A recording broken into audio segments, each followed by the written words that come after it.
메리 크리스마스입니다. 크리스마스의 뜻이 뭔지 혹시 아십니까? 크리스마스. 두 가지 단어가 만들어진 단어입니다. 크라이스트라는 말과 마스라는 말이 붙은 겁니다. 크라이스트는 뭡니까? 여러분이 잘 아시는 그리스도라는 말이라는 뜻입니다. 인류의 죄를 구원하시는 분. 그리고 마스라는 말은 가톨릭적 용어입니다. 미사라는 말 여러분 들어보셨지 않습니까? 거기에서 유래한 말로 예배 또는 경배라는 뜻입니다. 그러니까 다시 말하면 뭡니까? 우리를 구원하시기 위해 이 땅에 오신 예수 그리스도를 예배하고 경배하는 날. 그래서 우리는 그것을 크리스마스라고 말을 합니다. 중요한 것은 뭐냐면 이 크리스마스의 주인공은 오직 한 분밖에 없습니다. 누굴까요? 예수 그리스도. 이 땅에 우리의 몸을 가지고 오신 그분 말고는 주인공이 없는 것입니다. 그러나 우리가 살아가는 이 시대의 크리스마스는 그런 의미를 상실해 가고 있는 것을 우리는 충분히 보게 됩니다. 아기 예수님께 예배하고 경배하는 날이기보다는 놀고 즐기고 또는 쾌락의 날로 전락해버린 것을 여러분은 잘 아실 겁니다. 다르게 말하면 크라이스트보다는 메리의 관심이 많은 날로 그렇게 바뀌고 말았습니다. 이것은 아기 예수님께 대한 잘못된 반응일 수밖에 없지 않습니까? 그런데 이런 예수님께 대한 잘못된 반응이 오늘날에만 있었던 것은 아닙니다. 2000년 전에도 정말 아기 예수님이 태어나는 그 소식을 듣고 오늘날과 똑같은 그런 반응을 보였던 사람들에 대한 이야기가 오늘 본문에 소개되고 있습니다. 적어도 세 부류의 사람들의 반응을 살펴보면서 우리의 신앙을 점검하는 그런 시간으로 삼으려고 합니다. 먼저 오늘 본문의 내용을 봅시다. 먼저 1절 말씀을 보시면 헤롯 왕 때에 라고 말을 합니다. 다시 말하면 헤롯이 통치하던 때를 말하는 거죠. 누가 찾아옵니까? 동방으로부터 박사들이 예루살렘에 찾아왔다고 말합니다. 그러면서 2절을 보면 유대인의 왕으로 나신 이가 어디 계시냐? 결국 동방 박사들이 예루살렘에 찾아온 이유는 누구를 만나기 위해서입니까? 유대인의 왕으로 태어난 그 아기를 만나기 위해 동방 박사들은 찾아왔습니다.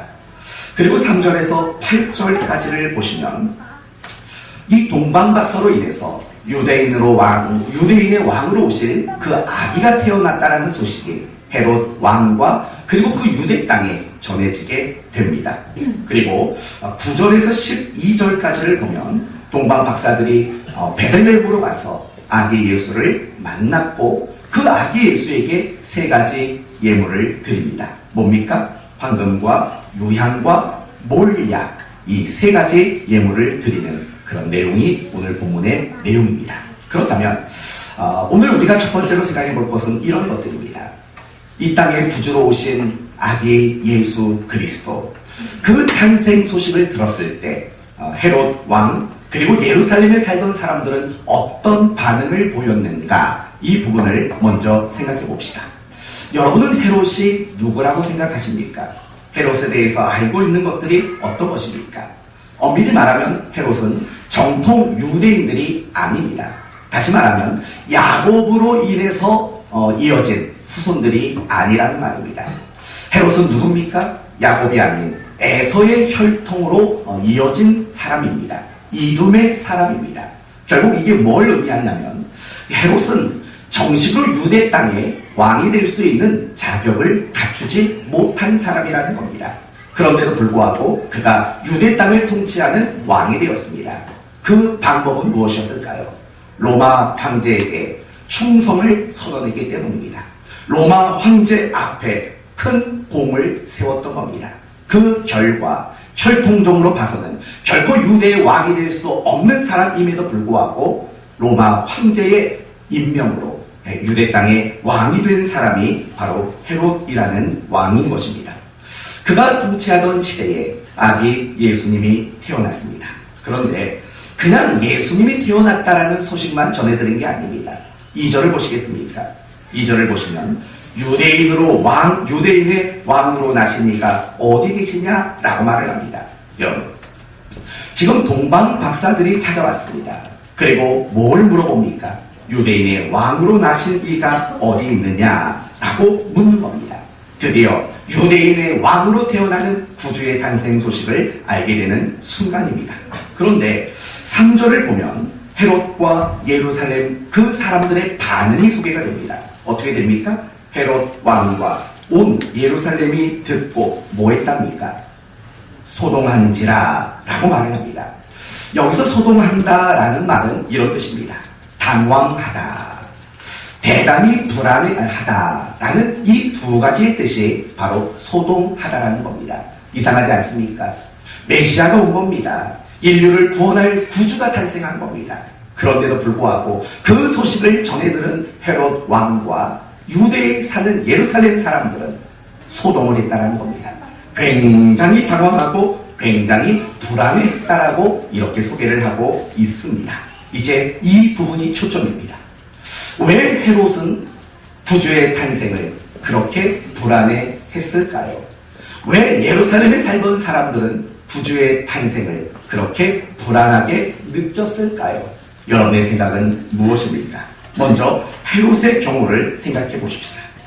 지금 헤롯은 어떤 사람이라고 했습니까? 유대를 통치하는 왕이었습니다.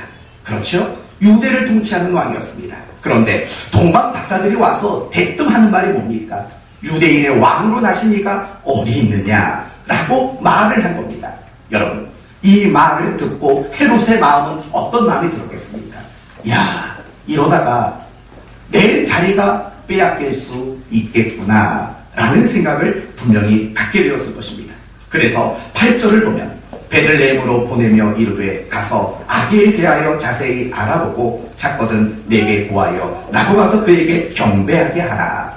지금 이 헤롯은 동방 박사들에게 부탁을 하는 겁니다. 가서 아기 예수를 만나면 어디에 있는지 알아보고 나에게 꼭 알려줘야 한다 라고 말합니다. 그러면서 이유를 뭐라고 말하냐면 나도 가서 그에게 경배하겠다라고 말을 합니다. 정말일까요? 거짓말일까요? 거짓말입니다. 헤롯이 그런 요구를 한 이유는 하나입니다. 정말 그 아기 예수에게 경배하고 싶은 마음이 있었던 것이 아닙니다. 어떤 마음이 있었을까요? 그 아기 예수, 유대의 왕으로 태어난 그 아기를 죽이고 싶었던 마음이 그 마음속에 있었던 겁니다. 그래서 나중에 이 동방 박사들이 헤롯에게 소식을 전하지 않고 그냥 나가지 않습니까? 그래서 결국 어떤 일을 저지르게 됩니까? 헤롯은 모든 아기를 다 죽이라고 그런 참혹한 명령을 하게 됩니다. 그게 바로 16절입니다.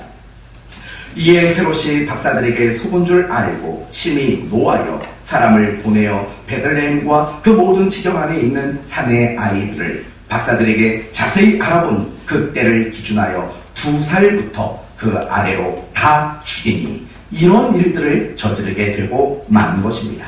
이제 예루살렘 사람들의 경우를 생각해 봅시다. 여러분, 분명히 예루살렘 사람들도 구주를 기다려오던 사람들 맞습니다. 여러분, 이스라엘의 역사를 보십시오. 많은 선지서를 보십시오. 구약의 많은 이야기들을 보십시오. 끊임없이 하는 말이 뭡니까? 구주가 올 것을 말합니다. 그 땅에 메시아가 태어날 것을 분명히 말합니다. 그 이야기는 모세의 입으로부터 입이 시작됐던 이스라엘 역사 속에서 정말 갈망하고 있는 내용이 바로 메시아의 탄생이었습니다. 오늘 본문의 예루살렘 사람들도 마찬가지였습니다. 그들은 정말 메시아가 오기를 학수고대했던 사람들입니다. 그런데 동방 박사를 통해서 메시아, 구주가 태어났다라는 소식을 비로소 듣게 되었습니다. 그러면 기뻐해야지요. 그토록 기다렸으면 감격해야죠. 그러나 예루살렘 사람들 역시도 소동했다고 말합니다. 불안해하고 또 그 마음속이 여러 가지로 당황하는 그런 마음이 되고 말았습니다. 과연 이유가 뭘까요? 그토록 메시아를 기다렸는데 그 메시아가 태어났는데 왜 당황해야 합니까? 왜 그들의 마음은 불안해질 수밖에 없었을까요? 이유는 뭘까요? 바로 이런 것 때문입니다. 구원자에 대한 트라우마 때문입니다. 구원자에 대한 트라우마. 여러분, 이 배경을 이해하려면 출애굽기 5장으로 넘어갈 필요가 있습니다. 출애굽기 5장으로 넘어가 보면 이스라엘 백성들은 노예 민족으로 살고 있었습니다. 애굽이라는 엄청난 나라의 억압과 압제를 당하고 그들은 고통하며 그들은 신음하고 있었습니다. 그들의 소원이 무엇이었겠습니까? 당연히 애굽에서 해방받는 것, 노예에서 벗어나는 것이 그들의 소원이었습니다. 그래서 그들은 어떻게 합니까? 하나님 앞에 정말 간절히 기도합니다. 그 결과 하나님은 그들의 기도를 듣고 어떻게 하지요? 모세라는 사람을 보냅니다. 그리고 모세는 애굽왕 바로를 찾아갑니다. 그리고 말합니다. 하나님이 우리 백성을 내보내라고 명하셨습니다. 우리를 내보내셔야 합니다. 라고 말합니다. 어떤 일이 일어났을까요? 어이구, 그렇습니까? 어서 나가십시오. 이런 일이 일어났을까요? 아닙니다. 도리어 그 모세가, 구원자로 온 모세가 바로왕을 찾아간 이유로 더 많은 노역과 더 많은 학대를 당하게 됐던 거 아시지요? 그 같은 맥락으로 이해하셔야 합니다. 오늘 본문도 같은 배경 아닙니까? 수천 년 전, 1500년 전에는 애굽이라는 나라의 압자를 당했지만 1500년이 지난 오늘 이 본문의 시점에서는 지금 로마의 압제를 당하고 있는 겁니다. 비록 신앙의 자유는 있었습니다. 여러 가지 삶의 자유도 있었습니다. 그러나 압제는 압제고 식민지는 식민지인 겁니다. 그래서 그들은 마음속에 그 상황에서 자기를 해방시킬 메시아를, 구주를 간절히 기다린 겁니다. 그런데 구주가 태어났습니다. 근데 문득 무슨 생각이 든 겁니까? 1500년 전에 정말 구주가 나왔을 때 도리어 그 구원자 때문에 우리가 억압당하고 우리가 고통당했던 것들이 다시 한번 새록새록 떠오르기 시작했다는 겁니다. 그래서 그들의 마음속에는 이런 생각이 들었을 것입니다. 구주가 태어났다고? 유대인의 왕이 태어났다고? 이 나라가 어떻게 될 것인가? 우리는 어떻게 될 것인가에 대한 그런 불안함과 그런 당혹감이 그들 마음속에 있었다는 겁니다. 어쩌면 이 아이의 탄생이 로마로부터 더 많은 압제와 탄압을 받는 이유가 되지는 않을까에 대한 염려와 걱정, 공포심이 그들 마음에 생겼다는 겁니다. 적어도 그들 마음속에는 지금 아무렇지 않은 이 삶에 어떤 변화가 생기는 것이 싫었던 겁니다. 비록 식민지지만 그래도 살망했으니까 여기서 고생하는 게 원하지 않았던 겁니다. 그래서 그들이 그토록 기다리던 메시아가 태어났음에도 불구하고 그들은 전혀 기뻐하는 그런 반응을 보이지 못했다라는 겁니다. 결국 헤롯 왕, 구주가 태어났음에도 불구하고 기뻐하지 않았고, 예루살렘 사람들, 그들이 그토록 기다렸던 구주가 태어났음에도 불구하고 기뻐하지 못했습니다. 이유는 하나입니다. 손해보는 게 싫은 겁니다. 아무리 구주를 기다려왔지만 그 구주라는 사람 때문에 내 왕의 자리를 빼앗기기는 싫고, 아무리 구주지만 그 구주 때문에 우리가 손해보고 더 많은 어려움을 겪게 될 일들이 싫었던 것입니다. 그래서 구주의 탄생을 그들은 기뻐할 수 없었다라고 오늘 본문은 우리에게 말하고 있는 겁니다. 성도 여러분, 우리 교회는 절기를 몇 가지 지킵니다. 부활절을 지키고 추수감사절을 지키고 또 성탄절을 지킵니다. 우리가 매년마다 이 몇 가지의 절기를 지키는 이유가 뭐라고 생각하십니까? 그냥 절기니까 지키는 겁니까? 아닙니다. 우리가 절기를 지키는 데에는 두 가지 큰 목적이 있습니다. 첫 번째 목적은 하나님이 우리에게 행하신 일들이 무엇인가를 다시 한번 확인하고 고백하고 감사하는 것이 첫 번째 목적입니다. 그리고 두 번째 목적은 우리의 신앙을 점검하는 것이 주된 목적이 되어야 하는 겁니다. 이제 생각해 봅시다. 오늘 본문의 헤롯 왕과 예루살렘 사람들, 그들은 도무지 기뻐하는 반응을 보이지 못했습니다. 여러분의 모습은 혹시 그 모습은 아닙니까? 구주가 이 땅에 태어났다는 것은 무엇입니까? 우리의 왕으로 이 땅에 오신 겁니다. 그러나 여전히 여러분이 내가 왕 노릇하기를 원하신다면, 여전히 신앙이라는 이유로 손해보는 것, 힘들어하는 것, 고통당하는 것, 그것들을 싫어하고 있다면 여러분은 2000년 전에 헤롯과 다를 바 없고 2000년 전에 예루살렘의 사람들과는 전혀 다를 바 없는 사람이라는 것입니다. 사랑하는 성도 여러분, 여러분의 혹시 마음속에 이런 마음이 있지 않습니까? 하나님, 제발 간섭하지 마세요.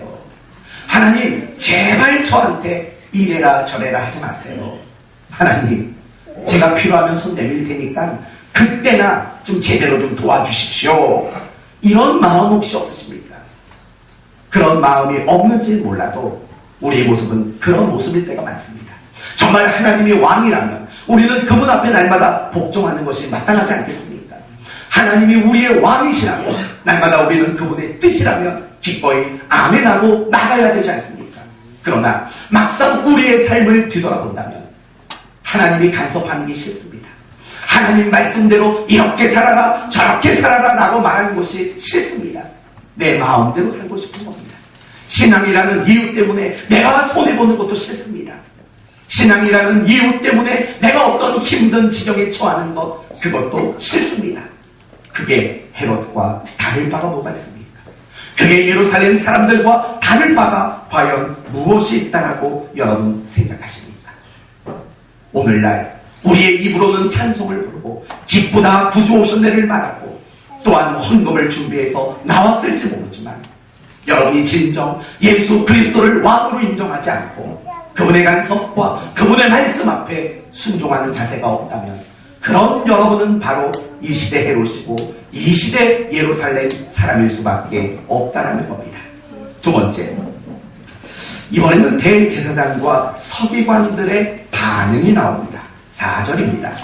4절을 보시면 왕이 모든 대제사장과 백성의 서기관들을 모아 그리스도가 어디에서 나겠느냐 물으니 라고 말합니다. 여러분, 대제사장, 서기관 누굽니까? 유대 지도자들입니다. 더 정확히 말한다면 종교 지도자들이고 그들은 더 나아가서 성경에 대단히 능통했던 사람들입니다. 오늘 본문을 봐도 그들이 얼마나 성경이 능통했는가를 확인할 수 있습니다. 헤롯이 묻지요. 어디서 그가 태어났느냐라고 묻습니다. 그러자 5절을 보면 이르되 유대 베들레헴 이오니 이는 선지자로 이렇게 기록된 바라고 말합니다. 이런 뜻이죠. 헤롯 왕이 그들을 불러놓자마자 묻는 겁니다. 도대체 그 아기는 어디 태어났겠느냐라고 물었을 때 이들은 조금도 망설이지 않고 대답했다는 겁니다. 베들레헴일 겁니다. 그러면서 거기서 끝나지 않고 이렇게까지 말합니다. 선지자가 예언했던 바로 그 미가야가 이야기했던 대로 몇 장 몇 절을 근거로 분명히 그 아기는 베들레헴에서 태어났을 겁니다 라고 대답을 합니다. 여러분, 그것만 보십시오. 얼마나 성경에 능통한 사람입니까? 그리고 이 대제사장과 서기관, 그들의 답은 맞았습니까? 틀렸습니까? 정답이었습니다. 그들은 정답을 알고 있는 사람이었습니다.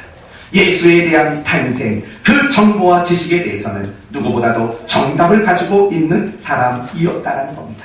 성경에 대해서 대단히 해박한 지식도 가지고 있었던 겁니다. 어디에서 태어날지도 알았고 예수님이 누구인지도 알았고 그가 어떤 일을 할지도 분명히 알았습니다. 그래서 그들이 한 말이 뭡니까? 내 백성 이스라엘의 목자가 되리라. 6절 하반절에 그분이 하실 일까지도 이들은 이미 말해주고 있는 것을 보게 되는 겁니다. 그런데도 불구하고 더 이상 아무것도 없습니다. 여러분, 대제사장과 서기관 분명히 아기 예수에 대한 모든 정보는 다 알고 있었습니다. 아기 예수에 대한 어떤 정답은 다 가지고 있었습니다. 그런데 그들이 한 게 뭐가 있습니까? 아무것도 없지 않습니까? 그들은 어떤 반응도 보이지 않았습니다. 기뻐하든 아니면 감탄하든 전혀 반응이 없었습니다. 그리고 한 것도 아무것도 없습니다.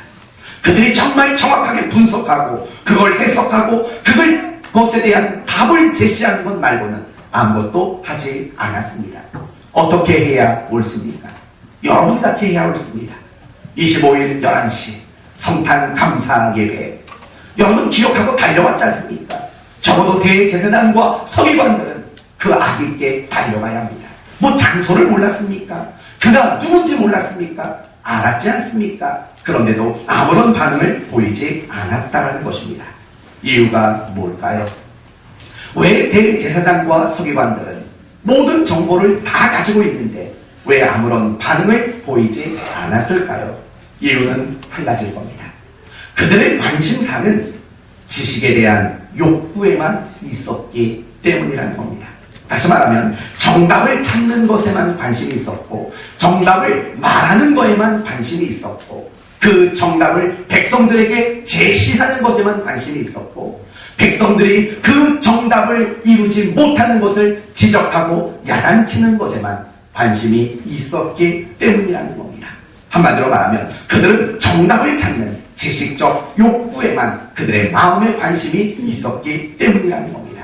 그래서 여러분 마태복음 23장에 이런 말씀이 나옵니다. 그들은 말만 하고 행하지 아니하며 또 무거운 짐을 묶어 사람의 어깨에 지우되 자기는 이것을 한 손가락으로도 움직이려 하지 아니하며라고 그들의 잘못을 지적하고 있는 겁니다. 연구하는 거 좋아합니다. 정보와 지식을 습득하는 거 좋아합니다. 그러나 거기까지만입니다. 내가 연구하고 지식과 정보를 습득하는 것은 그렇게 살기 위함이 되어야 함에도 불구하고 그걸 하지 않았다라는 겁니다. 그들은 지식에 대한 관심과 열정은 탁월했지만 실천에 대한 마음은 눈꼽만큼도 없었다라는 거죠. 그래서 그들은 어떤 반응도 보일 수 없었던 겁니다. 이와 똑같은 부류의 사람이 성경에 한 번 더 나옵니다. 사도행전 17장 말씀을 보시면 아덴이라는 사람들이 나옵니다. 여기서 말하는 아덴은 오늘날로 말하는 아테네를 말하는 겁니다. 바울이 그 아덴 지역에 가서 복음을 전했습니다. 사람들이 귀를 기울여 정말 잘 들었습니다. 그런데 이상한 것은 그렇게 잘 들었는데도 불구하고 그 아덴에서 구원받은 사람은 고작 몇 사람뿐이었다라고 성경은 그렇게 기록하고 있습니다. 이유가 뭐지요? 잘 들었지 않습니까? 바울과 많은 이야기를 함께 주고받고 나누지 않았습니까? 그런데 왜 그들 안에 그렇게 구원받는 사람들이 생겨나지 못했을까요? 이유는 똑같은 겁니다. 아덴 사람들은 주된 관심이 뭐냐면 새로운 소식, 새로운 지식, 새로운 이론, 새로운 정보 그런 것들을 습득하는 거에만 관심이 있었던 사람이기 때문입니다. 그래서 사도행전 17장 21절에 이런 말이 나옵니다. 모든 아덴 사람과 거기서 나그네 된 외국인들이 가장 새로운 것을 말하고 듣는 것 이외에는 달리 시간을 쓰지 않음이더라 라고 말하는 겁니다. 정말 새로운 소식, 처음 듣는 말, 신기한 말 이런 말 듣는 거 말고는 별로 마음에 관심이 없었다라고 말합니다. 그 결과가 구원받는 사람들이 고작 몇 사람으로 국한되는 결과를 만들어낸 겁니다. 사랑하는 성도 여러분, 여러분이 대제사장과 서기관은 아니십니까? 한번 곰곰이 생각해 보십시오. 여러분도 예수님께 대한 지식이 정말 해박하지 않습니까? 퀴즈를 한번 내봅시다. 이거 다 맞추시는 분 우리 교회가 늘 제공하는 점심 두 번 먹는 권리를 드리겠습니다. 퀴즈입니다. 예수님은 어떻게 잉태되셨을까요? 성령으로. 정답입니다. 예수님은 어디서 태어났습니까? 네? 베들레헴에 있는 마곡간. 정답입니다. 권사님들만 아세요. 어려운 질문. 예수님의 육신의 아버지는 누굽니까? 네? 요셉. 예수님의 어머니는 누굽니까? 마리아. 그럼 진짜 어려운 질문. 이거 맞추시는 분은요, 제가 개인적으로 커피 한 잔 사겠습니다. 마리아의 구약의 이름은 뭘까요? 마리아의 구약의 이름 뭘까요? 모르지요? 네, 안 가르쳐줍니다. 미리암입니다. 또 여러분에게 또 묻습니다. 예수님보다 6개월 먼저 태어난 사람은 누구죠? 기가 막히네요. 또 묻습니다. 예수님은 왜 태어나셨습니까? 우리를 구원하기 위해. 아니 어떻게 그것까지 다 아십니까? 이야, 대단하지 않습니까? 기도는 왜 해야 됩니까? 이제 이쪽 좀 하세요. 이쪽만 자꾸 하니까. 네, 이쪽. 기도는 왜 해야 됩니까? 영도님. 술을 끊으려면. 어제 나오신 분들은 다 알 겁니다. 네. 네. 또 내용이 예배는 왜 드립니까?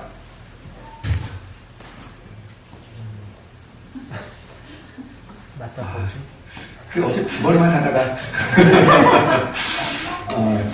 이거 제 생각대로 안 돼서 지금 어렵습니다. 원래 답을 다 말했어야 되는 건데 이쪽에다 물어보겠습니다.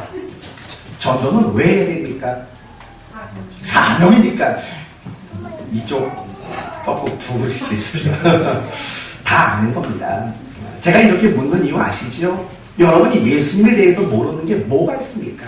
예수님이 태어나는 거, 예수님이 누구에게 어떤 방법으로 뭘 위해 모르는 분 도대체 누가 있겠습니까? 대부분의 성도들은 그 모든 정보들을 다 아실 겁니다. 그러면 여러분 어떻게 하시겠습니까? 당연히 여러분이 그 많은 지식과 많은 정보를 알고 있다면 실천하셔야 마땅하지 않습니까? 그런데 늘 우리의 문제점은 거기에 있는 겁니다. 알긴 압니다. 그러나 실천하지 않는 것이 우리의 큰 문제 아니겠습니까? 그게 바로 대지상이라는 겁니다.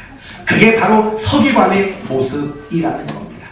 여러분은 아기 예수님이 이 땅에 태어나서 우리의 죄를 대속하시고 우리를 구원하기 위해 오셨다는 것을 압니다. 그렇다면 여러분이 그걸 아신다면 여러분도 세상을 향해 아기 예수와 같은 모습으로 나가야 되지 않겠습니까? 그런데 우리는 거기에는 관심이 없습니다. 많은 정보를 수집하고 많은 지식을 머릿속에 축적하는 것, 그거 말고는 관심을 두지 않는다는 겁니다. 물론 여러분이 많은 것을 알려고 노력하는 거, 그거 틀린 거 아닙니다. 훌륭한 겁니다. 여러분은 날마다 많은 것을 알려고 노력하셔야 합니다. 그러나 중요한 것은 여러분이 그 아는 것만큼 실천하기 위한 끊임없는 몸부림이 여러분 모두에게 있어야 마땅하다는 겁니다. 이론에만 능한 성도가 되지 마십시오. 행동할 줄 알고 실천할 줄 아는 그런 여러분이 되셔야 하는 겁니다. 그렇지 않다면 우리는 이 시간 성탄절 예배를 기쁨으로 드리는 것이 참으로 부끄러운 신자라고밖에는 말할 수 없는 겁니다. 이제 마지막으로 동방 박사에 대한 이야기를 한번 확인해 보도록 합시다. 오늘 본문을 보면 동방 박사들이 등장합니다. 여기서 말하는 동방은 어딜까요? 페르시아를 말하는 거고 오늘날로 말하면 이란 지역을 말하는 겁니다. 그리고 더 정확히 말하면 그들은 점성술가입니다. 다시 말하면 별을 연구하는 사람입니다. 물론 단지 별을 연구하는 차원의 사람은 아닙니다. 별을 연구하는 목적 안에 어떤 신앙심이 개입되어 있는 것은 분명한 현실일 겁니다. 그런데 그들이 문득 별 하나를 보고 저 별이 심상치 않다는 것을 분명히 알았습니다. 그래서 결국 그 별을 따라 아기 예수가 있는 곳에 오게 되고 11절을 보면 황금과 유향과 몰약을 예물로 드렸다라고 소개하고 있습니다. 여기서 여러분이 하나 참고해 줄 것은 동방박사 몇 사람이 왔을까요? 틀렸습니다. 동방박사는 세 사람이 아닙니다. 그 어디에도 동방박사가 세 사람이라는 구절은 없습니다. 단지 우리가 세 사람이라고 말하는 근거는 황금과 유향과 몰약이 세 가지가 등장하니까 아마 세 사람이다 라고 말하는 거죠. 뭐 아니면 이거일 수도 있죠. 그 그림을 그리는 사람이 네 사람 그리기가 복잡하니까 셋만 그려놨는데 그 그림 보고 세 사람이다 뭐 이렇게 말했는지는 모릅니다. 하지만 인원은 정확하지 않습니다. 중요한 건 그겁니다. 이 동방 박사들에게는 분명히 반응이 있었다는 겁니다. 첫째 반응이 뭡니까? 기뻐했다고 말합니다. 10절 그들이 별을 보고 매우 크게 기뻐하고 기뻐하였다. 여러분 얼마나 기뻤으면 이 기뻐했다라는 말을 계속해서 반복하겠습니까? 왜 기뻐합니까? 그 아기의 탄생은 특별한 의미를 가진 탄생임을 알았기 때문이며 유대인의 왕의 탄생이라는 것을 그들이 알고 있었기 때문입니다. 그러나 더 중요한 것은 그들이 기뻐하는 것만으로 끝나지 않았다는 점입니다. 그들이 어디 사람이라고 했습니까? 동방 사람이고 페르시아고 오늘날로 말하면 이란입니다. 제가 대충 한번 지도를 찾아서 해보니까 이 페르시아에서 유대 땅까지 오는 거리가 대략 1600km 정도 나오더라고요. 짧게 잡으면 1000km까지 잡을 수 있다고 그런 기록이 나오더라고요. 여러분 낙타를 타고 걷고 1000km, 1600km를 걷는 거 그게 쉬운 일이었을까요? 결코 쉬운 일은 아니었다는 겁니다. 그럼에도 불구하고 그 아기 예수를 찾아갔다는 것, 그리고 왕에게 대접하는 황금과 유향과 몰약을 드렸다는 것, 분명한 반응이 그들에게 있지는 않습니까? 있었지 않습니까? 헤롯과 예루살렘들을 보십시오. 그들은 기뻐하지도 않았고 당황하고 소동스럽기만 했습니다. 죽이려고까지 했습니다. 대제사장과 서기관, 그들은 정보는 알았지만 아무것도 하지 않았던 사람입니다. 그러나 이방에 있었던 이 박사들은 기뻐했고 귀한 예물을 올려드렸다는 겁니다. 그런 반응이 그들에게 분명히 있었던 거죠. 황금과 유향과 몰약을 드렸다는 것, 그것은 그분을 왕으로 인정하는 것 아닙니다. 그들은 메시아를 기다렸던 사람들도 아닙니다. 그런데 그 예수를, 그것도 아기 예수를 왕으로 인정하는 행위를 그들에게는 나타나게 되었다는 거죠. 사랑하는 성도 여러분, 예수님이 태어나셔서 정말 기쁘십니까? 왜 기쁘십니까? 쉬는 날이라서 기쁩니까? 아니면 선물 받는 날이라서 기쁩니까? 아니면 어떤 이벤트가 많기 때문에 여러분은 기뻐하십니까? 우리가 성탄절을 기뻐하는 이유는 딱 한 가지밖에 없습니다. 구주가 태어나셨기 때문입니다. 우리는 죄인입니다. 또한 더 나아가서 우리 스스로 그 죄의 문제를 해결할 수 없는 사람입니다. 그런데 그래서 우리의 바람은 나를 구원해 줄 자를 기다리는 그거 말고는 소망이 없는 사람입니다. 그런 우리에게 구주가 태어났다는 것, 그거보다 귀한 기쁨의 이유, 감사의 이유는 없는 것 아닙니까? 또한 더 나아가서 우리가 성탄절을 기뻐하는 이유는 하나님이 우리를 향한 자신의 사랑을 선포하신 날이기 때문입니다. 더 나아가서 하나님의 사랑을 아낌없이 쏟아 부으신 날이 바로 성탄절이기 때문에 우리는 이 성탄절을 그렇게 기뻐하는 겁니다. 구주의 나신, 하나님이 우리를 사랑하시는 것을 선언하신 날, 그것이 우리의 기쁨의 이유입니다. 이제 점심 식사하고 나서 여러분 정말 즐거운 시간 가질 겁니다. 선물 교환 시간이 있습니다. 설레이십니까? 그것 때문에 설레임은 아닙니다. 여러분이 정말 설레이고 여러분이 정말 마음이 기뻐하고 감격스러워하는 것은 죄인된 나를 위해 구주가 나셨다는 것, 그것이 여러분의 마음을 붙드셔야 합니다.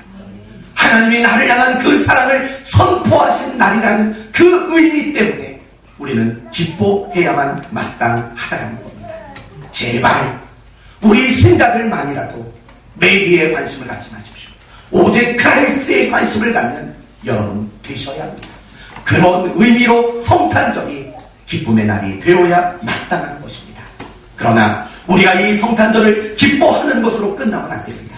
반응하셔야 합니다. 어떻게 반응하시겠습니까? 예수 그리스도를 왕으로 인정하는 반응, 여러분이 날마다 죄와 싸워가는 반응, 그리고 여러분에게 사랑을 선포하신 그 하나님을 뜨겁게 사랑하는 그런 반응이 여러분에게 있어야 한다는 것입니다. 바로 성탄절은 그걸 점검하는 겁니다.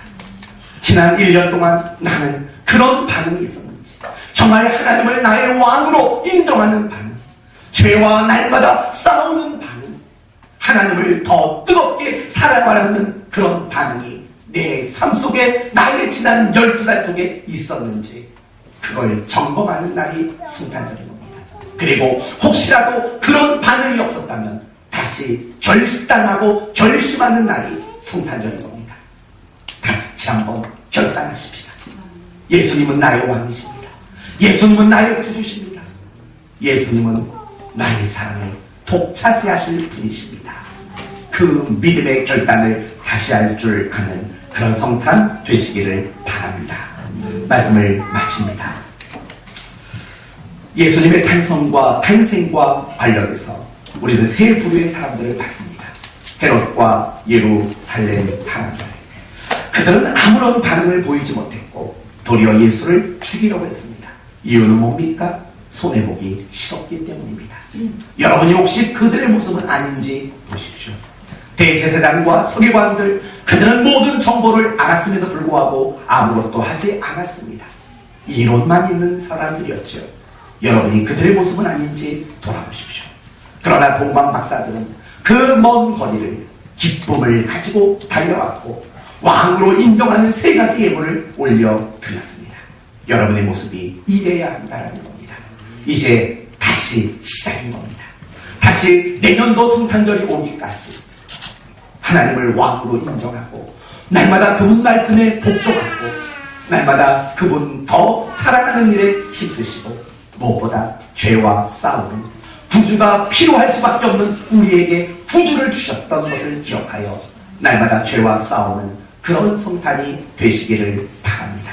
이 성탄을 통해 여러분의 신앙이 다시 한번 제대로 점검되고 확인되어서 더 나은 신자의 길을 걷는 복된 성도 되시기를 예수 그리스도의 이름으로 축원드립니다. 아멘. 기도합시다.